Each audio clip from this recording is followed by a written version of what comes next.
ಬೆಳಗಾವಿ ಜಿಲ್ಲಾ ಅಬಕಾರಿ ಉಪ ಆಯುಕ್ತರಾದ ವೈ ಮಂಜುನಾಥ್ ನಿವಾಸದ ಮೇಲೆ ಜಾರಿ ನಿರ್ದೇಶನಾಲಯ ಅಧಿಕಾರಿಗಳು ದಾಳಿ ನಡೆಸಿರುವುದು ನಿಜ. ಅವರು ನಮ್ಮ ಸಂಬಂಧಿಯೂ ಹೌದು. ಆದರೆ ಸದ್ಯದ ಪರಿಸ್ಥಿತಿಯಲ್ಲಿ ಇದನ್ನು ರಾಜಕೀಯ ಪ್ರೇರಿತ ದಾಳಿ ಎಂದು ಹೇಳಲು ಸಾಧ್ಯವಿಲ್ಲ ಎಂದು ಲೋಕೋಪಯೋಗಿ ಸಚಿವ ಸತೀಶ್ ಜಾರಕಿಹೊಳಿ ಹೇಳಿದ್ದಾರೆ. ಶುಕ್ರವಾರ ಬೆಳಗಾವಿಯ ಕಾಂಗ್ರೆಸ್ ಭವನದಲ್ಲಿ ಸುದ್ದಿಗಾರರೊಂದಿಗೆ ಮಾತನಾಡಿದರು. ಬೆಳಗಾವಿಯ ಅಬಕಾರಿ ಇಲಾಖೆಯ ಆಯುಕ್ತರಾಗಿರುವ ವೈ ಮಂಜುನಾಥ್ ಅವರ ಮನೆಯ ಮೇಲಿನ ಇಡಿ ದಾಳಿ ಕುರಿತು ಮಾಧ್ಯಮಗಳೊಂದಿಗೆ ಮಾತನಾಡಿದ ಅವರು, ಮಂಜುನಾಥ್ ಅವರ ಮೇಲೆ ಇಷ್ಟು ದೊಡ್ಡ ಮಟ್ಟದಲ್ಲಿ ಇಡಿ ದಾಳಿ ನಡೆಸಿರುವುದು ಇದೇ ಮೊದಲು. ಈ ಬೆಳವಣಿಗೆ ನಮಗೂ ಕೂಡ ಆತಂಕ ಮೂಡಿಸಿದೆ. ಈ ಹಿಂದೆ 2011ರಲ್ಲಿ ಅವರ ಮೇಲೊಂದು ಪ್ರಕರಣ ದಾಖಲಾಗಿತ್ತು. ಆದರೆ ಅದು ಈಗಾಗಲೇ ರದ್ದಾಗಿದೆ. ಈಗಿನ ದಾಳಿಗೆ ಸಂಬಂಧಿಸಿದಂತೆ ಅಧಿಕಾರಿಗಳು ಏನು ಪ್ರಶ್ನೆ ಕೇಳುತ್ತಾರೆ, ಯಾವ ಮಾಹಿತಿ ಪಡೆಯುತ್ತಾರೆ ಎಂಬುದನ್ನು ಕಾದು ನೋಡಬೇಕಿದೆ. ಇಂದು ನಾನು ಕೂಡ ಮಂಜುನಾಥ್ ಅವರ ಜೊತೆ ಮಾತನಾಡುತ್ತೇನೆ ಎಂದರು. 6 ತಿಂಗಳ ಬಳಿಕ ತಿಳಿಯಲಿದೆ ಇಡಿ ದಾಳಿಯ ಹಿಂದಿನ ರಾಜಕೀಯ ಆಯಾಮದ ಬಗ್ಗೆ ಮಾತನಾಡಿದ ಸಚಿವರು, ನಮ್ಮನ್ನ ರಾಜಕೀಯವಾಗಿ ಕಟ್ಟಿಹಾಕಲು ಈ ದಾಳಿ ನಡೆಸಲಾಗುತ್ತಿದೆಯೇ ಎಂಬುದು ಈಗಲೇ ಗೊತ್ತಾಗುವುದಿಲ್ಲ. ಅದಕ್ಕೆ ಕನಿಷ್ಠ 6 ತಿಂಗಳು ಬೇಕಾಗುತ್ತದೆ. ಸದ್ಯಕ್ಕೆ ಏನು ಹೇಳಲಾಗದು. ಸಾಮಾನ್ಯವಾಗಿ 2028ರ ಚುನಾವಣೆ ಹತ್ತಿರ ಬರುತ್ತಿದ್ದಂತೆ ಇಂತಹ ಇಡಿ ದಾಳಿಗಳು ಆರಂಭವಾಗುವುದು ಸಹಜ ಎಂದರು. ಮಂಜುನಾಥ್ ಅವರ ಕುಟುಂಬಸ್ಥರು ಕಳೆದ 30 ವರ್ಷಗಳಿಂದ ಮದ್ಯದ ಅಂಗಡಿ ವ್ಯವಹಾರದಲ್ಲಿದ್ದಾರೆ. ಈ ಭ್ರಷ್ಟಾಚಾರದ ತನಿಖೆ ಕೇವಲ ಒಂದು ಇಲಾಖೆಗೆ ಮಾತ್ರ ಸೀಮಿತವಾಗಿಲ್ಲ. ಈ ಪ್ರಕರಣ ಇಷ್ಟಕ್ಕೆ ಮುಗಿಯುವುದೂ ಇಲ್ಲ. ಆದರೆ ಮಂಜುನಾಥ್ ಅವರು ಬೆಳಗಾವಿ ಅಷ್ಟೇ ಅಲ್ಲ, ಬೇರೆ ಜಿಲ್ಲೆಯಲ್ಲಿಯೂ ಇದ್ದರೂ ಎಲ್ಲೇ ಇದ್ದರೂ ಅಧಿಕಾರಿಯಾಗಿಯೇ ಇರುತ್ತಾರೆ ಎಂದು ಸತೀಶ್ ಜಾರಕಿಹೊಳಿ ಸ್ಪಷ್ಟಪಡಿಸಿದರು.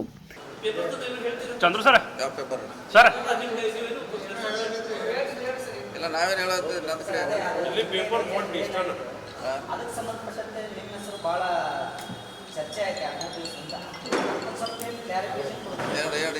ಏನು ಸ್ಪಷ್ಟೀಕರಣ ಅದು ಇಡೀ ಕೇಸ್ ಆಗಿದ್ದು ನಿಜ. ನಮ್ಮ ಭಾವ ಮೈದ ಜಾರಕಿಹೊಳಿ ಸಂಬಂಧಿ ಮಂತ್ರಿಗಳ ಸಂಬಂಧ ಆಗಿದ್ದು ನಿಜ. ಅದರಲ್ಲಿ ಏನು ಸರ್ಟಿಫಿಕೇಟ್ ಕೊಡೋದು ಅವಶ್ಯಕತೆ ಇಲ್ಲ. ಅದನ್ನು ಸ್ಪಷ್ಟೀಕರಣದ ಅವಶ್ಯಕತೆ ಇಲ್ಲ. ಅದನ್ನು ಎಲ್ಲರಿಗೂ ಗೊತ್ತಿದ್ದ ವಿಚಾರ. ಸದ್ಯ ಕೇಳಲಿಕ್ಕಾಗಲ್ಲ ರೀ. ಇನ್ನೂ ಅವ್ರೇನು ಯಾವ ದಾಟಿಯಲ್ಲಿ ಇನ್ವೆಸ್ಟಿಗೇಷನ್ ಮಾಡ್ತಾರೆ, ಏನು ಕೇಳ್ತಾರೆ, ಏನು ಮಾಡ್ತಾರೆ ಮ್ಯಾಗ ಅವನು ಇನ್ನೂ ಸ್ವಲ್ಪ ಟೈಮ್ ಬೇಕಾದ್ರೆ ಸದ್ಯ ಕೇಳಲಿಕ್ಕಾಗಲ್ಲ.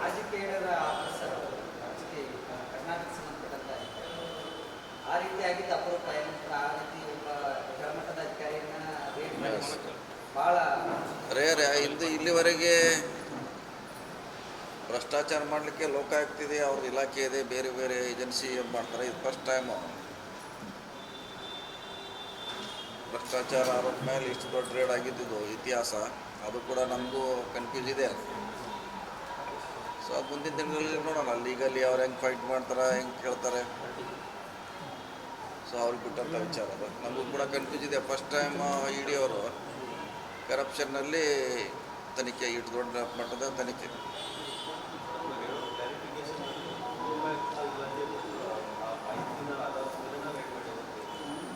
ಲೋಕಾಯುಕ್ತನೂ ಗೊತ್ತಿಲ್ಲ. ಅದು ಲೋಕಾಯುಕ್ತ ಯಾವುದೋ ಕೇಸ್ ಇದೆ. ಹಿಂದೊಂದಾಗಿತ್ತು, ಅದು ಸ್ಕ್ರಾಶ್ ಆಗಿತ್ತು. ಅದು ಅವ್ರ ಮೇಲೆ ಒಂದು ಕೇಸ್ ಇತ್ತು ಹಿಂದೆ, ಸುಮಾರು ವರ್ಷ ಹಿಂದೆ. ಅದು ಕೋರ್ಟು ರದ್ದು ಮಾಡಿತ್ತು, ಅದು FIR. ಅದಾದ್ಮೇಲೆ ಹೊಸದಾಗಿದ್ದ ಬಗ್ಗೆ ನಮ್ಮ ಮಾಹಿತಿ ಇಲ್ಲ ಇದೆಯಲ್ಲ ಅಂತ ಅವ್ರು ಕೂಡ ಪ್ರಶ್ನೆ ಇಲ್ಲ. ಲೋಕಾಯುಕ್ತ ಸ್ವಂತ ಅವರೇ ಇನ್ವೆಸ್ಟಿಗೇಷನ್ ಏಜೆನ್ಸಿ. ಹೀಗಾಗಿ ಅದು ಗೊಂದಲ ಇದೆ ಅದು ಸ್ವಲ್ಪ.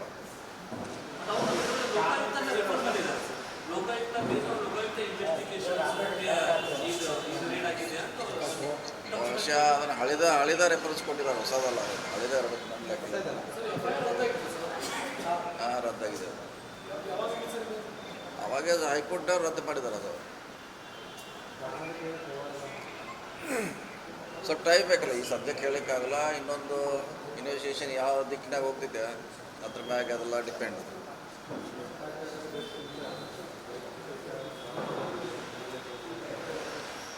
ನೋಡಲಿಕ್ಕೆ ಕಾನೂನು ಇದೆ. ಅವ್ರಿಗೆ ಅದೇ ಹೇಳಿಲ್ಲ, ಅವ್ರು ಏನು ಕೇಳ್ತಾರೆ, ಏನು ಕ್ವಶನ್ ಮಾಡ್ತಾರೆ, ಅದ್ರ ಮ್ಯಾಗೆ ಡಿಪೆಂಡ್ ಇಲ್ಲ.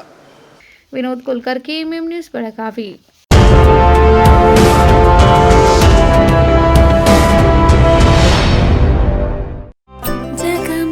ಜಗಮಗ ಹೊಳೆಯುವ ಕಣ್ಣುಗಳು, ಹೃದಯದಿ ಹರುಷದ ಅಲೆಗಳು ಬಂದಿ ಶುಭಗಳಿಗೆ ಪ್ರೀತಿಯ ಗಳಿಗೆ ರೇಷ್ಮೆಯಲ್ಲಿ ಸುತ್ತಿದ ಸ್ವರ್ಣಗಳಿಗೆ BS Channabasappa and Sons, The Textile Mall, Tilakwadi, Belagavi.